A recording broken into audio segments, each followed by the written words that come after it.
Assalamualaikum dan salam sejahtera. Jadi sejak kebelakangan ini kita lihat masalah kesihatan mental di kalangan belia, khususnya pelajar universiti, semakin kerap berlaku. Jadi hari ini kita ingin melihat dan menyiasat sejauh manakah pandangan ataupun kesedaran mereka terhadap masalah kesihatan mental. Jom kita saksikan.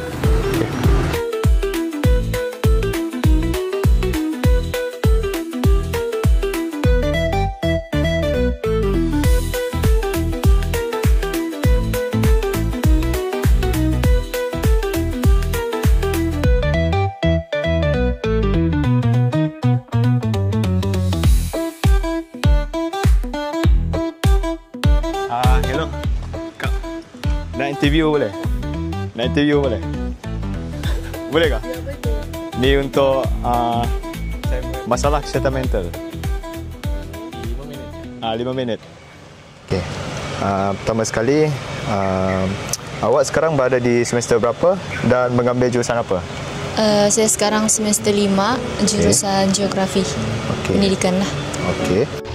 Saya dari sekarang ni ada pada semester 4 dari Fakulti Seni Persembahan. Saya berada di semester yang ke-7 mengambil jurusan Geografi. Okey.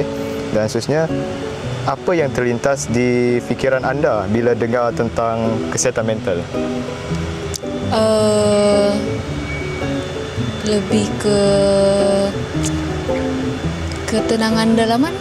Yang macam apabila seseorang tu ada masalah lah dari segi emosi dan dalaman yang tak semua orang boleh tengok dan faham seseorang tu. Dia macam dia tengok macam orang tu bahagia tapi macam sebenarnya tak. Macam tu lah. Bila saya dengar pasal kesihatan mental ni, saya terlintas tentang tekanan emosi macam tu. Kita kan banyak assignment, jadi dia memberi tekanan kepada kita. Ya, betul. Seterusnya, sejauh manakah anda rasa pelajar sekarang terdedah kepada tekanan? Kalau dari segi pandangan kamu lah. Kalau saya rasanya dalam kalangan pelajar lah kan. Pelajar. Dalam kalangan pelajar tentang kesihatan mental ni, rasanya sudah terdedah dengan baik rasanya. Maksudnya semua pun sudah tahu tentang kesihatan mental ni. Cuma dia dari segi dorang pandai handle, hadapi atau tidak.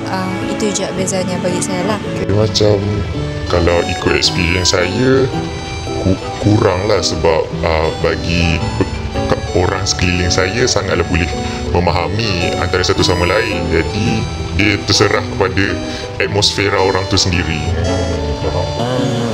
Bagi saya banyak juga, tapi bergantung kepada individu tersebut lah macam mana dia handle. Kalau dia banyak pandai handle, jadi tekanan dia kurang. Faham. Okey, seterusnya, pernah tak anda rasa tertekan atau give up semasa belajar di universiti ini? Pernah? Tertekan tu pernah. Give up tu belum lagi lah. Sebab tapi bukan juga cakap saya terlalu hebat, tapi dia lebih ke bagi saya setiap orang masing-masing ada tekanan, cuma macam mana setiap orang tu handle tekanan tu lah. Boleh. Sepanjang tempoh ni ada jugalah waktu saya rasa macam nak give up dengan tertekan sebab atas kerana akademik sendiri dengan setiap semester tu ada cabaran-cabaran baru yang saya belum sedia untuk hadapi. Setakat ni saya belum pernah lagi give up. Bagus. Boleh. And then the next question is, apakah situasi yang paling membuatkan anda rasa stres di kampus ni? Di kampus ni kalau yang paling stres agak-agak apa?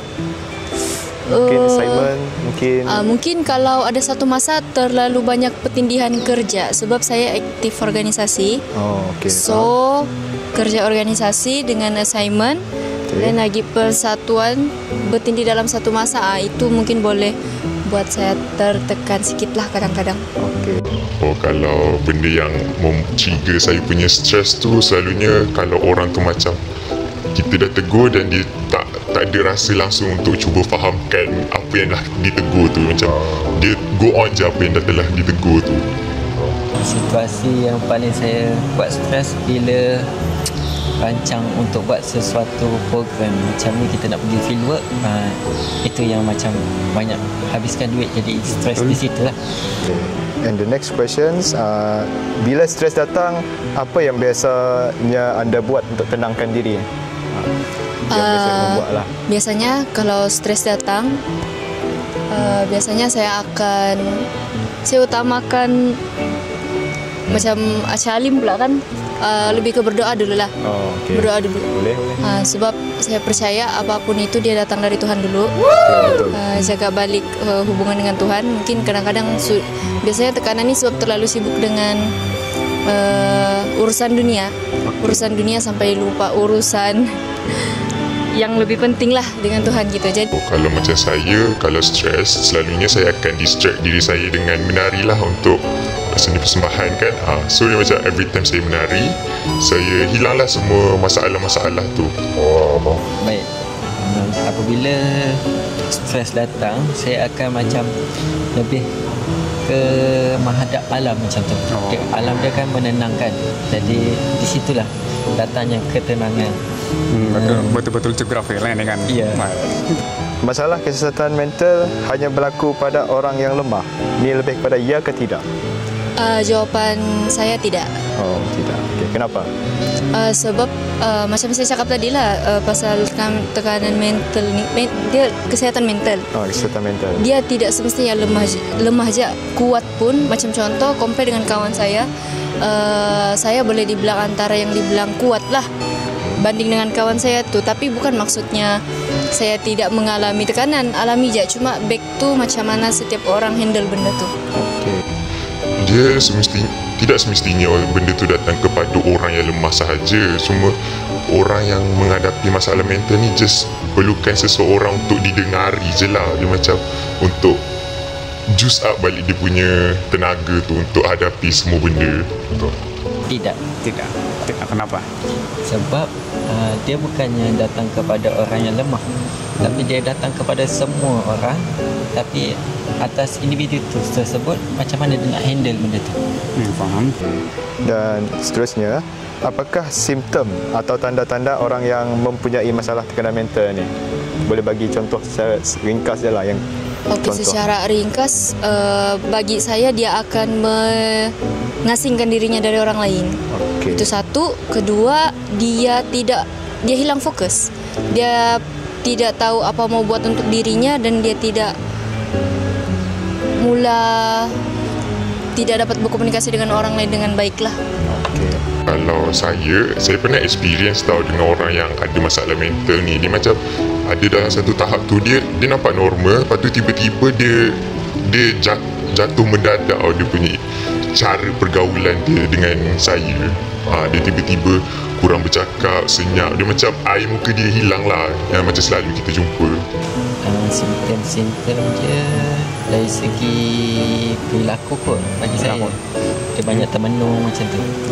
Dan soalan kedua terakhir, adakah anda percaya ubat hanya berfungsi untuk menenangkan seseorang dan bukannya merawat?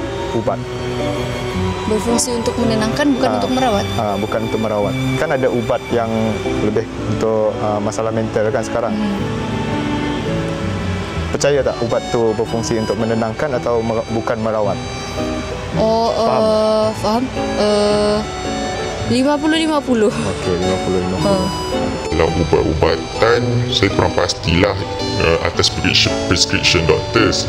Lepas tu yang pasti diorang tak boleh just keep up on suplemen yang telah diberilah. Dia memang kena ada bantuan orang sekeliling juga. Ya, betul. Sebabnya ubat ni hanya macam sementara antara jam-jam tersebut. Setakat itu sahajalah ubat itu berfungsi untuk menenangkan. Selebihnya atas individu tersebut, dia mencari penyelesaiannya sendiri. And the last question, apa harapan anda terhadap kesedaran mental ni, khususnya kepada pelajar universiti di masa akan datang? Nasihatlah yang mengalami masalah kesihatan mental ni. Nasihat saya, kesihatan mental ni bukan benda yang kecil ataupun benda yang main-main. Semua orang kena tahu betul-betul cara pengurusan emosi, cara pengurusan mental, dan bagi saya semua pun ada tekanan, semua pun ada masalah. Cuma belajar betul-betul, ambil tahu macam mana keperluan diri supaya dapat mengatasi kesihatan mental itu dalam apa jua keadaan sekalipun. Kalau saya atas kesejahteraan mereka, harap untuk lebih itulah, macam kalau rasa je ada masalah, tolong reach out dengan sesiapa yang boleh fahamkan dia orang, especially yang macam selalu menyendiri, tolong kaunseling tu aja. Jadi cuba dekatkan diri dengan kaunselor. Tak, kalau rasa malu, cuba rapat dengan rakan sendiri, minta advice kat dia orang. Macam tu. Harapan saya harap pelajar ni lebih pandailah untuk manage masa dan tenaga dia orang. Jangan lebihkan kepada assignment sahaja, tapi lebihkan juga kepada aktiviti-aktiviti yang berfaedah, macam sukan ke apa ke, lebih kepada riadah untuk menenangkan fikiran.